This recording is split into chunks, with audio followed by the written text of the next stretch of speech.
Welcome back to Squawk Box. It is Jobs Friday. Time to find out where the jobs are this month. And we're looking to the sky right now. Kate Rogers joins us. She is live in Dallas this morning. Kate. Hey there, Andrew. Good morning. Well, the airline industry is growing rapidly, both in the U.S. and globally. Some 3.8 billion passengers traveled in 2016. That will hit 7.2 billion a year by the year 2035, according to the International Air Transport Association. To meet that demand, aircraft services are on the rise, and that means one thing: the need for more manpower.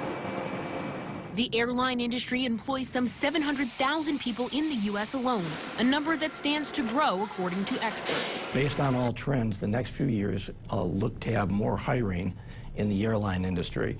And that's important because the more we hire, the more actual jobs we create, and then that ripple effect throughout the economy. Carriers like Southwest Airlines are expanding in nearly every part of their business to meet demand. Pilots, flight attendants, our administrative staff, finance positions, marketing positions, human resources positions, and probably the biggest position we are hiring for right now is within ground operations. Now with President Trump in office, the industry is hoping for deregulation, lower taxes, and modernization of air traffic control systems to continue growth. They've also shown a proclivity for looking at current regulations that don't make any sense and eliminating those. Those savings, those efficiencies will make us better able to continue to invest in our employees and in our product. The industry is also investing in its employees, with U.S. passenger airlines spending about $3.6 billion per month on their workforce. That's up 42% over the past 6 years. And coming up later in Squawk Alley, we're going to tell you how Southwest Airlines, where we're live from their big hub in Dallas today, they're hiring people for their attitude, but then training them for a skill. Andrew, back over to you. Kate Rogers on the tarmac. Always appreciate it. Thanks for that report. And if you're taking Southwest, you got to pay extra a little bit to get in the A group, so you can get on the plane early. I think that has some value.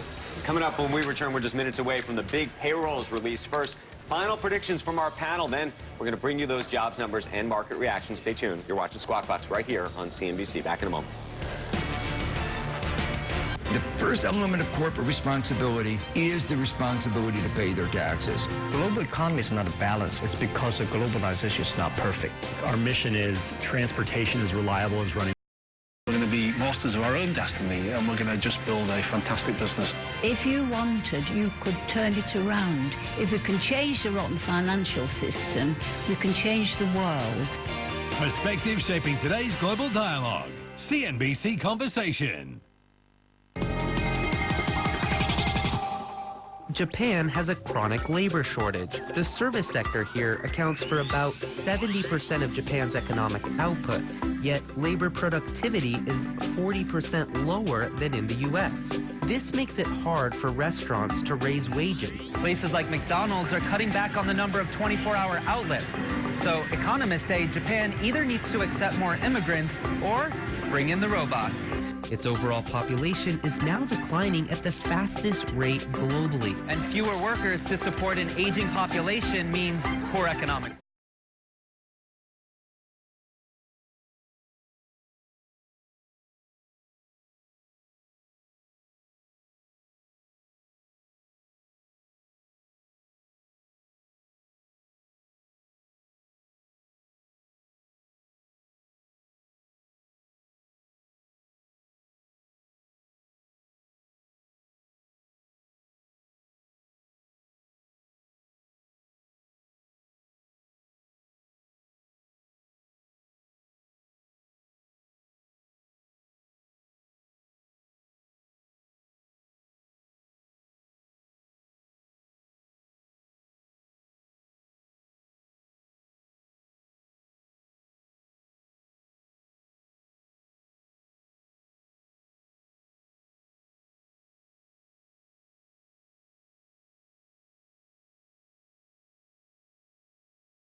behind the sheet. Good morning and welcome back to Squawk Box here on CNBC, live from the NASDAQ market site. Today's top story: U.S. warships in the Mediterranean fired 59 cruise missiles targeting a Syrian air base overnight. Here's President Trump speaking last night. Tonight I ordered a targeted military strike on the airfield in Syria from where the chemical attack was launched. It is in this vital national security interest of the United States to prevent and deter the spread and use of deadly chemical weapons. There can be no dispute that Syria used banned chemical weapons, violated its obligations under the Chemical Weapons Convention, and ignored the urging of the UN Security Council. A Syrian official said that U.S. missiles did cause damage, and you can see that looking at images of that airfield from Syrian television. Global market reacted, but then sort of didn't react. Dow futures initially fell sharply on the news, but have recovered, and now they've actually been positive for a while. They're now down a little bit. As you can see, down 9 points. Crude, as I mentioned earlier, crude did move. As I mentioned earlier, there were times back in the 90s and 2000s where when you got a move in crude, it could be like 10, 12%. Yeah. It would really knock your socks off. But that was with the first invasion, remember, with Kuwait when HW... you were talking about countries that produce much more oil at that point, too. It Clearly, had to do with whether the Straits of Hormuz, whether it was disrupted, but it used to be more of a... And we also have a lot more, I think. We're now the largest producer, give and take with Saudi Arabia. Right. It is Jobs Friday, and right now it's time to get final predictions from our panel. Jeff, why don't we start with you? So there's a big weather story. I think you're going to hear a number of people talk about that. Consensus around 175. I'm on the low side of that at 140, just to highlight. Don't take it the wrong way. It's not a bearish statement. It's more that you've had a lot of weather effect in this report. It may show up. So you think if it's a one-off, though, you think it comes back the other side of that? It definitely would come back on the other side of that. And even if it's a one-off, I think it's important, market expectations have some expectation for the weather effect. It wouldn't have as big of a story than a